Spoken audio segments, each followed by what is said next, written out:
Hai, selamat datang di channel gua. Di video kali ini gue bakalan bahas tentang light novel dan maci. Dan video ini masih membahas tentang volumenya yang ke-15 dan merupakan kelanjutan dari video sebelumnya. Jadi buat kalian yang masih penasaran dengan cerita sebelumnya bisa cek video gua yang sebelumnya. Dan juga video ini bakalan mengandung spoiler untuk kalian yang akan menonton filmnya di season keempatnya. Oke, kita mulai saja untuk videonya.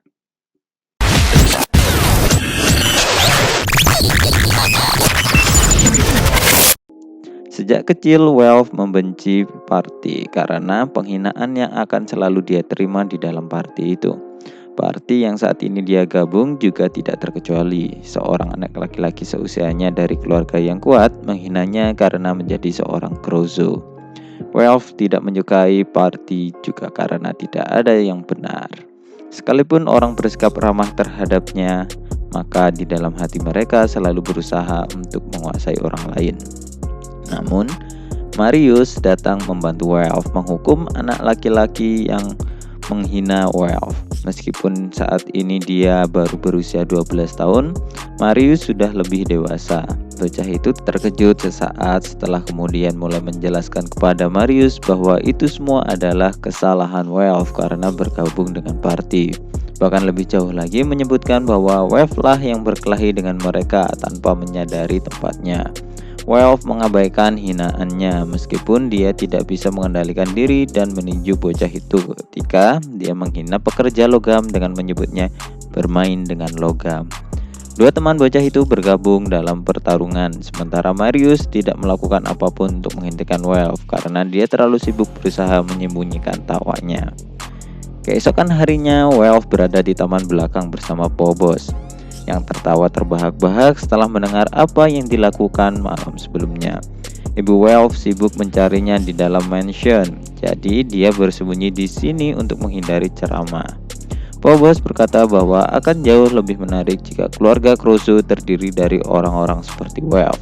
Phobos adalah dewi familianya yang kemudian terseret oleh Rakia setelah kekalahan dari pertarungan Rakia. Rakia bersih sejumlah tentara besar yang membuat Ares mustahil untuk mengurus mereka semua sendiri. Welf bertanya apakah Phobos pernah berpikir untuk melakukan kudeta terhadap Ares. Tetapi dia terlalu malas untuk melatih tentara sambil menghindari arloji Ares. Selain itu, semua prajurit level 2 dan 3 berada langsung di bawah kendali Ares, dan jika ada orang yang cukup terampil, mereka akan segera dilantik ke dalam Ares Familia. Phobos kemudian teringat bahwa Garon mengatakan kepada mereka akan menempa pada hari itu, menyebabkan Welf kabur untuk mencari mereka atau mengikuti Phobos. Meskipun bengkel itu sudah tua seperti mansion, Welf sudah di sana saat Welf menyapa Garon dan Phil dengan menyebut mereka lelaki tua dan ayah. Phil memarahinya, bertanya-tanya kepada Welf akan mulai bertingkah seperti bangsawan. Terus menceramai Welf tentang perkelahiannya dalam malam sebelumnya. Welf mencoba memprotes tetapi ayahnya tidak mau, menunjukkan bahwa hanya karena Marius dia tidak akan keluar dari masalah apapun. Sebelum ayahnya bisa mengatakan apa-apa lagi, Garon membungkamnya. Welf memperhatikan kakeknya, yaitu seorang pandai besi, untuk beberapa saat dia menyuruh Welf untuk mencobanya. Welf sangat gembira karena ini adalah pertama kalinya dia bisa mulai menempa besi.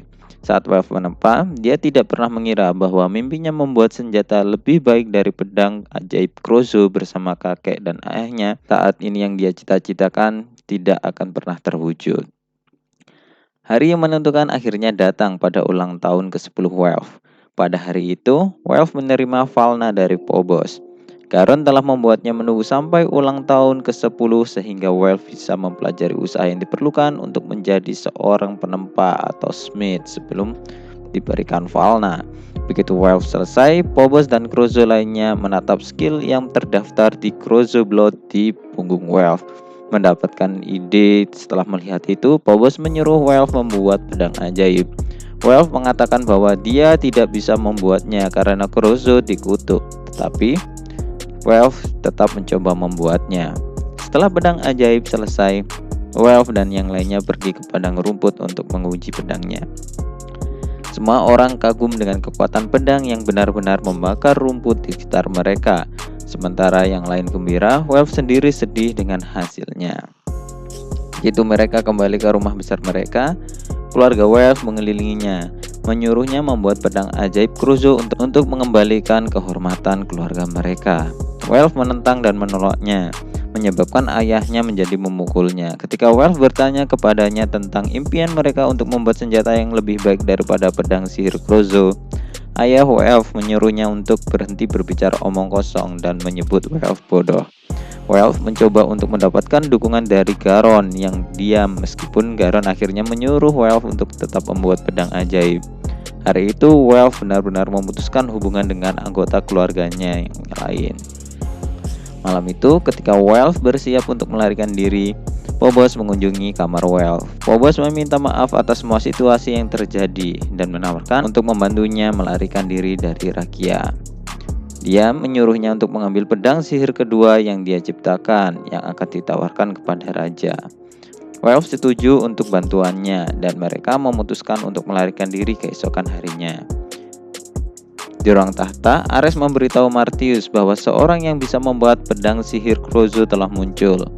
Martius tidak sepenuhnya yakin akan keefektifannya, memperingatkan Ares bahwa itu mungkin rusak seperti setiap para spirit pertama kali mengutuk mereka.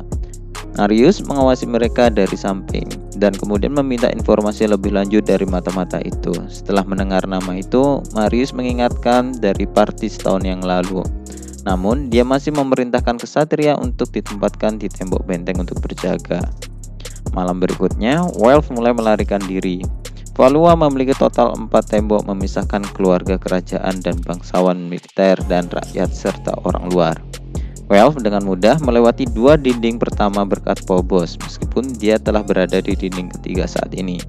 Di tembok keempat, Welf melihat bahwa gerbangnya ditutup dan para kesatria sedang menjaganya. Welf tahu dia tidak punya kesempatan jika dia menyerang secara langsung. Kemudian, Welf menggunakan pedang sihir yang dimilikinya, menghancurkan gerbang sepenuhnya dan melukai para kesatria dengan serius.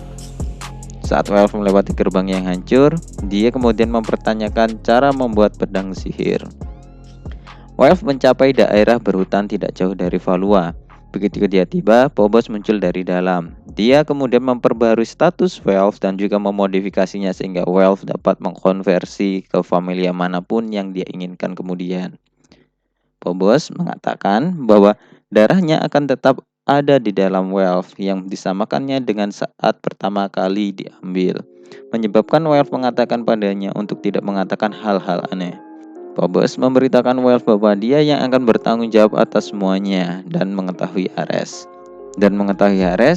Kemungkinan dia akan percaya karena dia adalah orang idiot menurut Phobos. Phobos kemudian juga mengatakan bahwa dia akan melakukannya untuk Welf dan juga fakta bahwa dia juga sudah bosan karena bekerja untuk Ares. Phobos mengucapkan selamat tinggal pada Welf dan kemudian meninggalkannya sendirian. Beberapa hari kemudian, pilar cahaya bersinar dari arah Valua. Welf duduk di atas bukit dan menangis saat melihatnya. Beberapa saat kemudian, Hephaestus mengunjungi kota penempa pada Zollingham. Sementara dia di sana, Hephaestus melihat Welf berkelahi dengan pandai besi lain untuk memperebutkan tempat. Kepala penempa meminta maaf karena menunjukkan pemandangan itu kepada Hephaestus. Tetapi kemudian Hephaestus mengatakan kepadanya bahwa pandai besi memang seperti itu. Hephaestus kemudian meminta informasi tentang Welf dari kepala penempa dan kemudian mengatakan kepadanya bahwa Welf datang beberapa waktu yang lalu dan ingin bekerja. Hephaestus menunggu sampai Welf selesai menempa pedang sebelum dia mendekatinya. Hephaestus kemudian menanyakan nama Welf, lalu mengundangnya untuk bergabung ke dalam Hephaestus Familia. Namun, Welf ingin Hephaestus menyebutkan namanya terlebih dahulu sebelum dia mencoba mengundangnya sambil tersenyum. Kemudian, Hephaestus mulai memperkenalkan dirinya sendiri serta familianya. Lalu cerita kita pindah ke Hostess of Fertility. Hestia, Miek, dan Takeme Kazuki Familia merayakan pelepasan Gibbs Bell. Karena telah merayakan ekspedisi sebelumnya di rumah Hestia Familia, mereka saat ini merayakan kesembuhan Bell di Hostess of Fertility. Hanya anggota Familia yang ada di sana karena Hestia memiliki pekerjaan sehingga para dewa termasuk dia, Takemiski, Mia, Hephaestus, Hermes, dan Demeter akan merayakannya sendiri. Saat mereka makan, minum, dan berbicara, Bel melihat sekeliling dan bertanya-tanya apakah Loki Family ada di sana. Ketika Welf memperhatikan Bel melihat sekeliling, Welf mengklaim bahwa dia bertanya-tanya apakah Loki Familia akan cocok, mendorong Welf untuk memberitahu Bel untuk tidak khawatir karena Elegia akan datang. Sebelum Bel sempat bertanya pada Welf tentang Elegia, Cassandra menyela dan bertanya kepada Bel tentang lengannya. Setelah Bel menunjukkan pada Cassandra bahwa lengannya baik-baik saja, Bel kemudian berterima kasih pada mereka atas jubah Goliath, karena dia pasti akan mati tanpa jubah itu. Kemudian topik berpindah ke peningkatan level dan anggota yang lain kemudian memberikan selamat kepada Lily, Daphne, dan Cassandra atas naik levelnya mereka. Pada saat itu, Anya dan Chloe mencoba membual tentang kontribusi mereka dalam membantu Bel. Tetapi kemudian Lunoir menunjukkan bahwa mereka muncul setelah semuanya selesai. Mia kemudian mengintimidasi keduanya untuk kembali bekerja dan Sir datang untuk memberitahu Bel agar tidak merasa buruk tentang Anya dan Chloe yang sedang dimarahi dan juga untuk menginterogasinya tentang hubungannya dengan Ryu. Karena terakhir kali tampaknya Ryu telah menghindari Bel sejak awal akhir ini.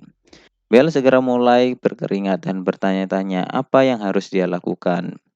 Dengan Sir mengarahkan perhatiannya ke Ryu yang telah bekerja tetapi secara tidak wajar menghindar untuk melihat ke arah Bel dan dengan cepat berbalik setiap kali dia hampir muncul di garis pandangan Bel.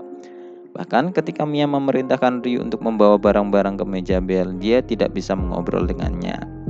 Karena hal itu, Bel menarik perhatian orang lain di mejanya, termasuk Lily yang mulai menginterogasi Bel dengan topik yang sama.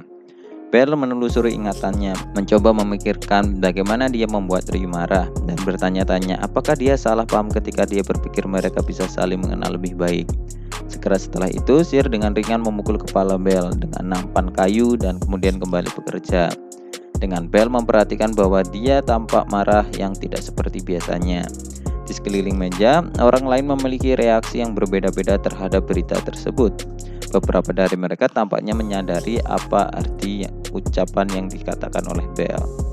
Beberapa saat kemudian, ketika Ryu keluar untuk membuang sampah, dia merenungkan tindakannya, bersumpah untuk meminta maaf kepada Bel. Ryu tahu bahwa dia hanya perlu untuk meminta maaf, namun untuk beberapa alasan dia tidak bisa melakukannya sendiri. Rasa gugup dan bertindak tidak biasa menyebabkan dia bertanya-tanya apa yang salah dengan dirinya. Sebelum dia bisa mengingat kapan dia memulai memanggilnya sebagai Bel. Ryu mendengar Bel memanggilnya dari belakang. Namun, fakta bahwa Bel sendirian dengan dia menyebabkan pikirannya kacau dan tidak dapat memproses skenario ini menyebabkan Ryu untuk menyerang Bel. Bel menghentikan serangan Ryu dan meraih pergelangan tangannya dengan tangan kanannya. Tapi itu menyebabkan tubuh Ryu mulai memanas dan menjadikan wajahnya berubah menjadi merah. Kemudian Ryu melempar Bel. Ketika dia menyadari bahwa ternyata Ryu melempar Bel dengan kekuatan penuh dan akhirnya merasa bersalah karenanya. Ryu mendengar suara marahnya dan bertanya mengapa dia begitu lama membuang sampah. Perasaan Ryu yang kemudian memenangkan logika sekali lagi menyebabkan dia melarikan diri dari daerah, sementara dia juga membawa Bel yang tidak sadarkan diri karena dilempar oleh Ryu sebelumnya. Ryu melarikan diri melalui kota dan akhirnya berhenti di gang sempit. Begitu dia meletakkan Bel di bangku, Ryu merenungkan tindakannya lagi, panik dan melemparkan sihir penyembuhan yang tidak perlu pada Bel. Namun pada akhirnya dia memberikan bantal pangkuan dan menjadi malu ketika dia menyadari apa yang dia lakukan. Setelah Ryu mencoba untuk mengatakan pada dirinya sendiri bahwa dia hanya mencegah Bel dari sakit leher, dua manusia binatang mabuk melihatnya dan mulai menggodanya.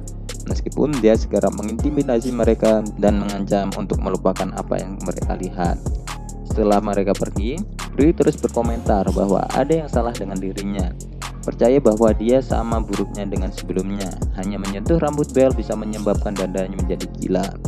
Tepat ketika dia akan menjelaskan mengapa dia tidak membelinya, dia menyadari bahwa Bel sudah mulai bangun dan menyuruh Bel untuk berdiri. Keduanya menghapus kesalahpahaman yang mereka miliki dan kemudian mulai berbicara tentang apa yang telah terjadi pada mereka.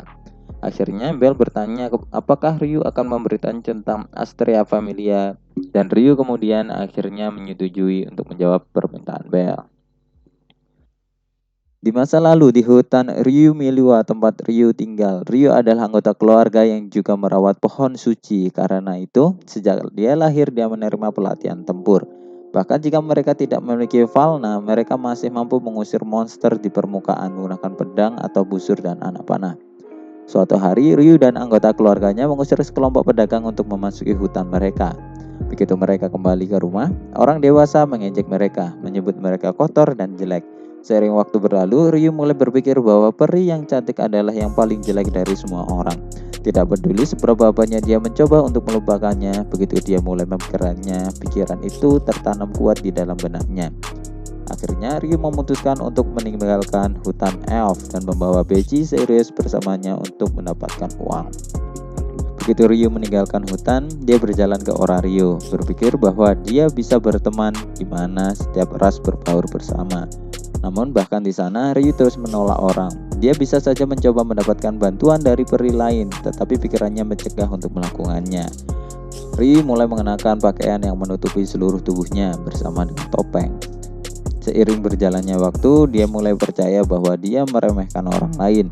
Seiring berjalan waktu, dia mulai memandang orang seperti orang-orang yang ada di hutan di rumahnya, karena bagaimana dia menolak mereka. Saat Ryu berdiri sendirian di gang di tengah hutan, sebuah suara memanggilnya dari belakang dan dia pun berbalik. Dia tahu bahwa orang itu adalah seorang dewi. Ryu mencurigai dewa, karena ketika dia pertama kali datang ke Orario, seorang dewi tertentu dan yang lainnya menunjukkan perilaku yang membuatnya terkejut. Ketika Astrea menyebutkan bahwa Ryu tampak tersesat, kemarahan Ryu meledak dan menyalahkan dewa karena menciptakan peri. Astrea menerima amarah Ryu tanpa mengatakan apapun. Setelah mendengarkannya, dia memberitahu Ryu bahwa yang dibutuhkan Ryu adalah seorang teman yang bisa dia lihat sebagai sesuatu yang setara, bukan dewa. Astrea kemudian memberinya peta ke rumahnya bersama dengan beberapa makanan dan kemudian pergi. Ryu mulai berpikir bahwa keaktifan di Orario tidak memiliki sesuatu yang pasti. Ketertiban umum di Orario agak kurang dengan perkelahian dan masalah yang terjadi di seluruh kota. 2 hari setelah dia bertemu Astrea, Jura dan kelompoknya mengepung Ryu di sebuah gang. Mengetahui bahwa Ryu tidak terhubung dengan dewa manapun, mereka berencana untuk menjual Ryu ke rumah bordir. Meskipun rencana mereka kemudian dihancurkan karena kedatangan Alice yang dengan cepat membuat mereka lari. Alice kemudian berhasil meyakinkan Ryu untuk mempercayainya dan membawanya ke rumah familianya. Alice membawa Ryu ke rumah Astrea Familia. Selama di sana, Alice menjelaskan bahwa Astrea Familia bukan hanya familia tipe eksplorasi, tetapi juga bertindak untuk menjaga ketertiban di dalam Orario. Freya Familia, Loki Familia, Genisa Familia, dan Hephaestus Familia kemudian terus berkembang, meskipun dia menyatakan bahwa mereka akan bangkit untuk membantu mengakhiri semua masalah yang ada di Orario. Saat yang lain menyaksikan, Alice memberitahu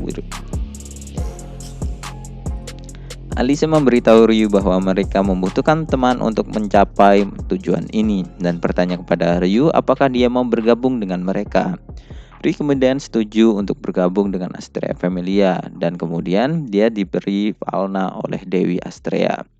Begitu dia bergabung, anggota Familia berkumpul dalam lingkaran dan mereka bersumpah pada lambang Familia mereka bahwa mereka akan membawa perdamaian di Orario, janji yang tidak akan dilanggar sampai 5 tahun kemudian.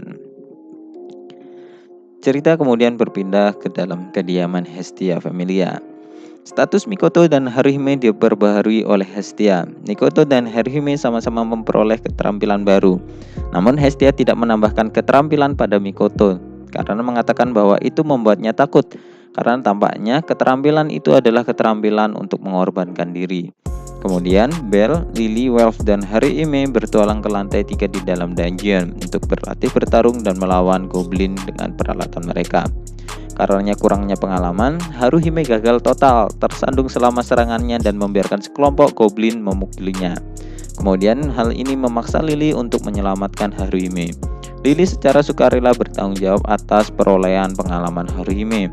Meskipun dia juga menikmati mengalahkan monster yang menyebabkan masalah baginya saat dia masih berada di level 1. Saat mereka menyaksikan, Welf berkomentar bahwa Haruhime tampaknya tidak membaik sama sekali, baik setelah mencoba pedang, tombak, dan senjata lainnya. Pada saat itu, Aisyah yang datang untuk menonton latihan Haruhime memberitahu mereka bahwa akan bermanfaat bagi Haruhime untuk berlatih chanting daripada dia tidak memiliki kemampuan untuk menggunakan senjata. Bell dan Welf mencoba berdebat bahwa akan bermanfaat untuk Haruhime terus berlatih, mendorongnya dan memberitahu mereka bahwa mereka yang terpengaruh oleh Uchido Kazuki memperoleh kurang dari setengah pengalaman yang akan dipetualang normal dari monster itu, menyebabkan keduanya menjadi terkejut karena mereka tidak pernah mempertimbangkannya. Aisyah juga telah menasihati Hestia Familia agar Haruhime tidak naik level lagi, dengan alasan fakta bahwa dia tidak memiliki pengalaman tempur dan pengalaman sebagai penyihir. Aisyah juga telah memberitahukan ke Hestia Familia karena kemungkinan Haruhime tidak akan naik level dengan alasan fakta bahwa dia tidak memiliki pengalaman tempur dan pengalaman sebagai seorang penyihir. Karena itu, hanya Bell, Welf, dan Mikoto yang tahu bahwa Haruhime bisa naik.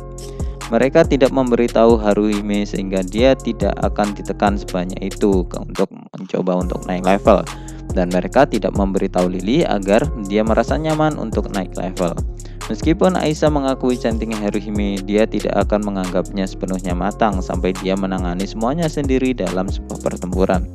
Di sampingnya, Mikoto mendengarkan percakapan mereka dan bersikeras bahwa Haruhime akan segera bisa belajar bagaimana untuk membela dirinya sendiri. Sesuai dengan kata-katanya, kemudian Haruhime berhasil menangani serangan goblin dan mendaratkan pukulan ke sana dengan peralatannya. Kemudian hal itu mengejutkan semua orang di sana. Saat Haruhime tersenyum, Mikoto teringat betapa Haruhime telah tumbuh sejak pertama kali mereka bertemu di timur jauh.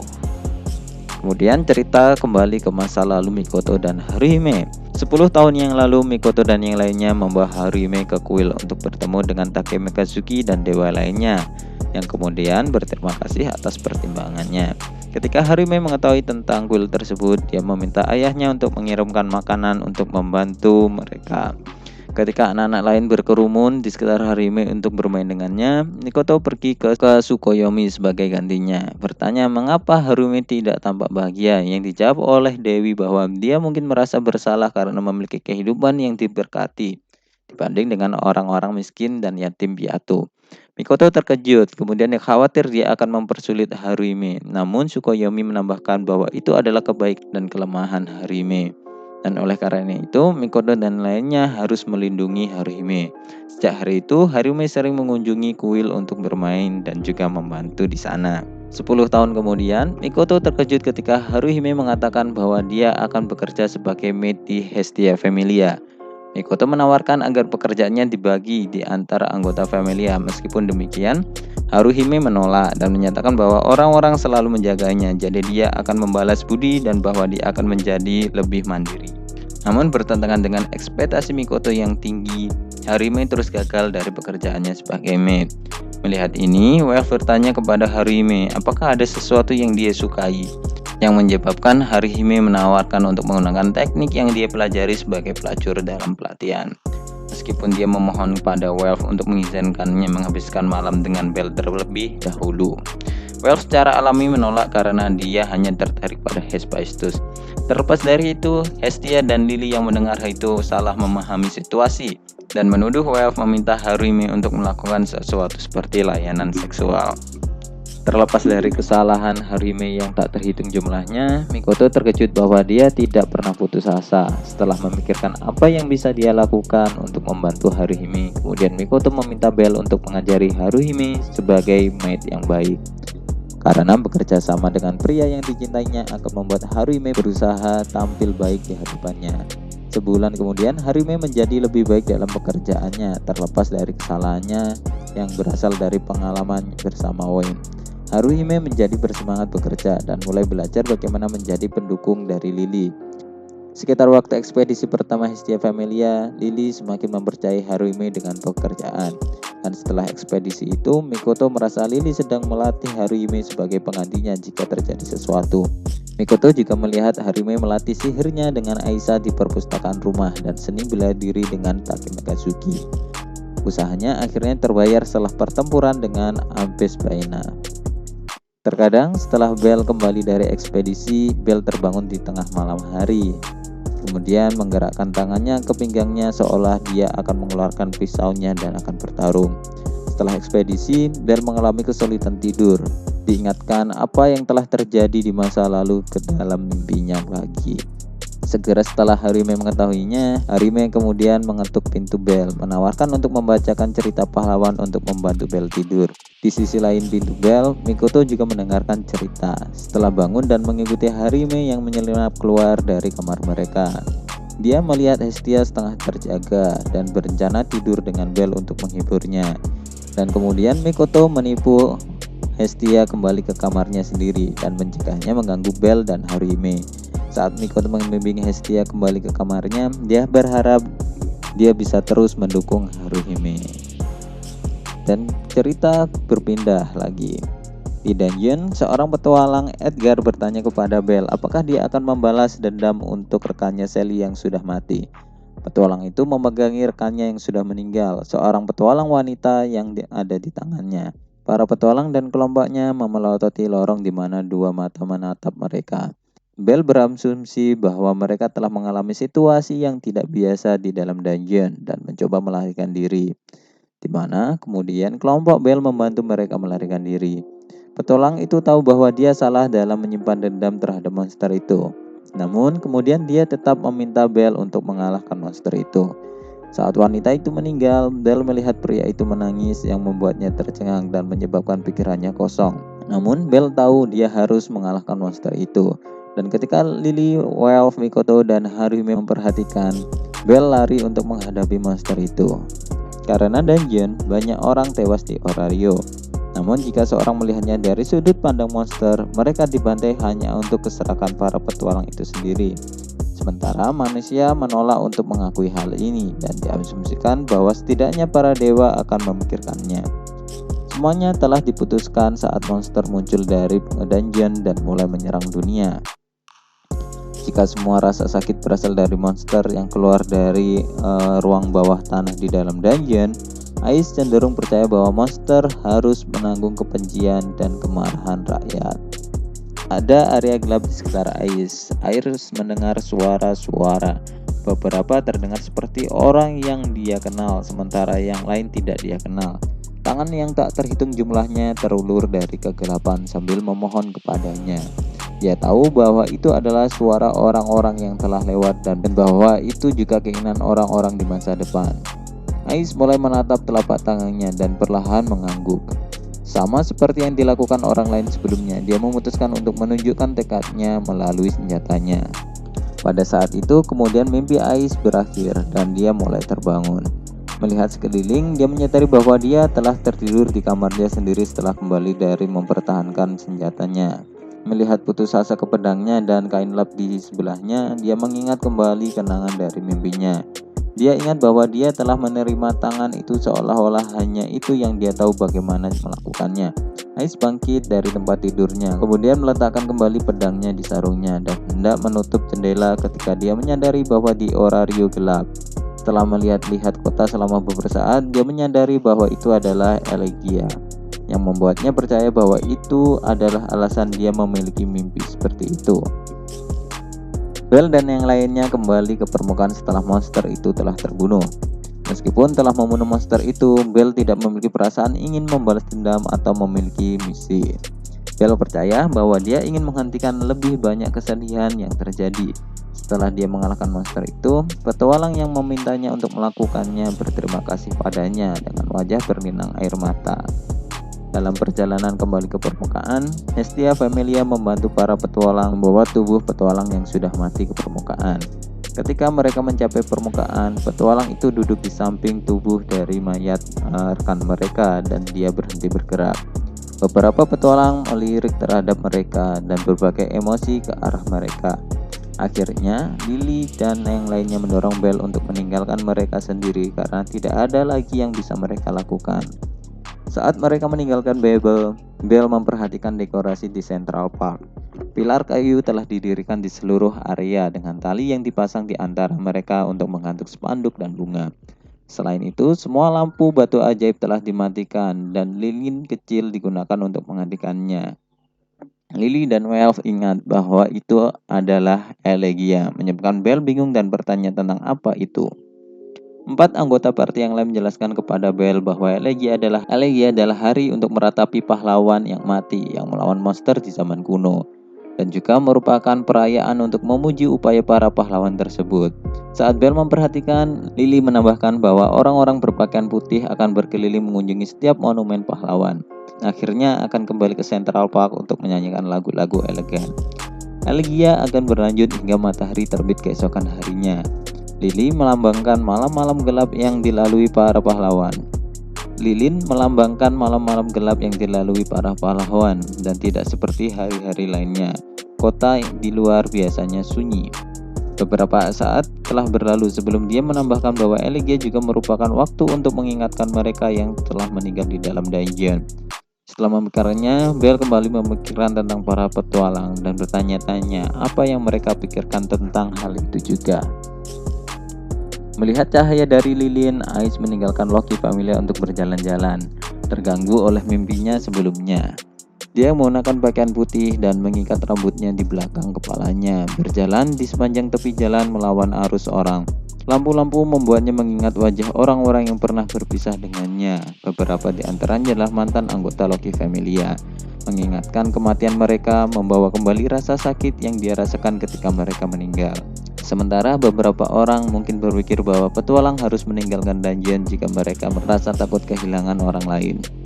Ais tahu bahwa tidak sesederhana itu. Dia punya alasan kenapa dia harus bertarung. Dan meskipun mungkin ada ambisi dan keinginan yang terlibat, para petualang harus dapat diandalkan.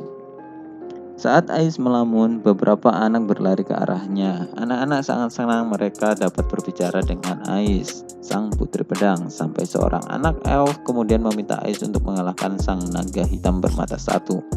Begitu anak-anak pergi, Ais merenungkan apa yang diminta untuk dia lakukan. Dia tahu bahwa para petualang memiliki tanggung jawab untuk membunuh naga yang cukup berbahaya untuk dikenal sebagai ujung hidup. Pada saat itu suara keeleganan mencapai telinganya, membuatnya ingat bahwa dunia menginginkan seorang pahlawan. Mengingat ekspresi harapan dari anak-anak, dia berkomentar bahwa dia takut untuk melihat anak-anak dan mendengar keanggunan membuat hatinya terluka. Ais memiliki keinginannya sendiri, sesuatu yang berbeda dari yang diinginkan dunia. Dia tahu bahwa ketika saatnya tiba, dia akan memperjuangkan dendam pribadinya. Berakhir sebagai boneka bodoh yang terikat pada keinginannya sendiri, bukan sebagai seorang pahlawan bagi rakyat. Ais diam-diam mengatakan pada dirinya sendiri bahwa dia tidak bisa menjadi pahlawan bagi siapapun. Mendengarkan keeleganan, Belle kemudian berhenti dan menyebabkan Lily bertanya apakah ada yang salah.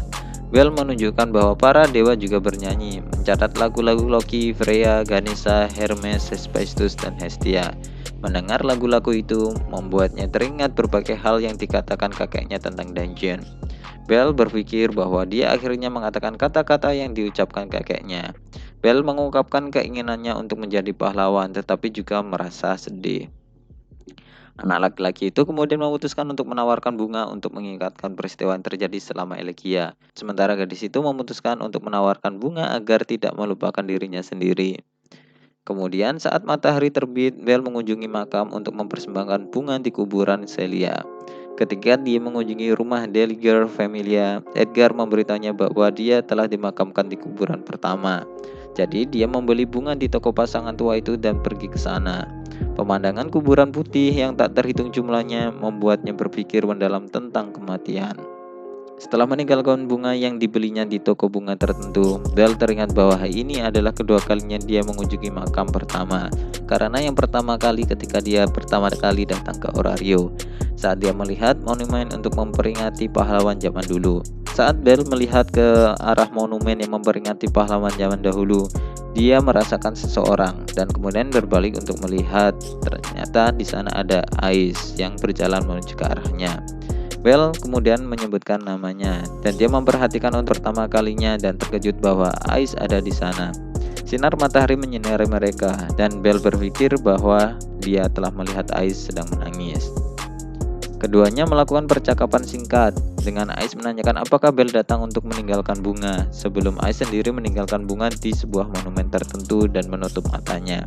Suasana terdiam. Beberapa saat kemudian Ice mengucapkan selamat tinggal pada Belle dan kemudian pergi. Belle mencoba memanggil Ice tetapi tidak bisa memaksa dirinya untuk melakukannya dan melihat Ice pergi.